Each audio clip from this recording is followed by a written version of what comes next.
The Dershow. The Times has no idea how many civilians have been killed. They have no idea. Let me explain to you why. Hamas produces figures. By the way, they produced the figure of 12,000. Suddenly it was 15,000. What 3,000 new people killed during the pause? You can't believe any Hamas figures. But put that aside.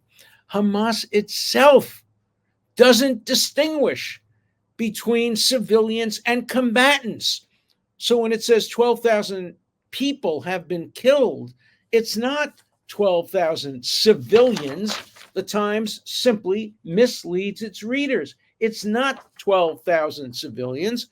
It's 12,000 combined civilians and combatants. What if 10,000 of them are combatants? We don't know what the numbers are. Even Hamas doesn't give you the numbers. So how does the Gray Lady, the newspaper of record, fail to understand this? Now they bury deep into the article a statement that acknowledges that Hamas doesn't make that distinction, but then it ignores it. It ignores it in the headlines. It should say Gaza people under Israeli barrage are being killed, but not civilians, because they don't know how many civilians there are, whether there are 2,000, 5,000, 6,000. Nobody knows. Hamas doesn't even give you that information, even if you could believe everything Hamas says.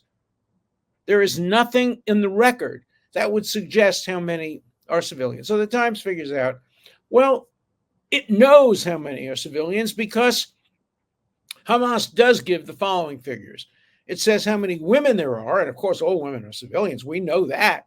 If you have a vagina, you cannot be a suicide bomber or plant the bomb, even though one of the prisoners released was a woman who was a suicide bomber who was planting a bomb. But if you're a woman, you don't count.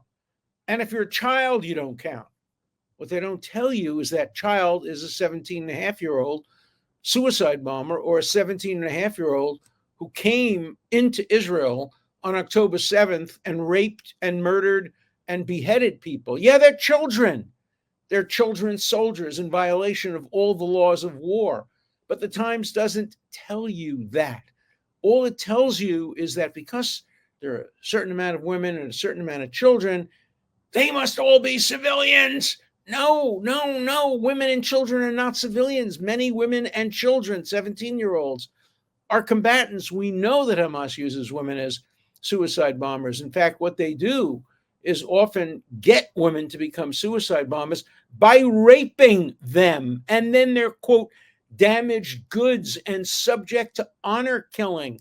And so the Hamas people go to them and say, you've dishonored your family. You've destroyed the reputation of your family because you've been raped. Under Sharia law, if you were raped, it's as if you had walked out on the street and sold your body for 10 cents. It makes no difference. If you've had sex, that's Hamas's view. If you've had sex, you're damaged goods. And if you're damaged goods, the only good you can do is to be a suicide bomber. So they persuade people to become suicide bombers by raping them first, making them damaged goods, and then saying the only way your family honor can be saved is by blowing yourself up. But they count the civilians, even though they have a bomb on them. They count the civilians because they're women. What a sexist attitude by a sexist Hamas, which supports honor killing and requires women to cover up and doesn't permit women to do anything on their own without male escorts. No, they are permitted to do certain things on their own, blow themselves up or blow up Israelis. That they can do on their own, but not any aspect of real civilian life.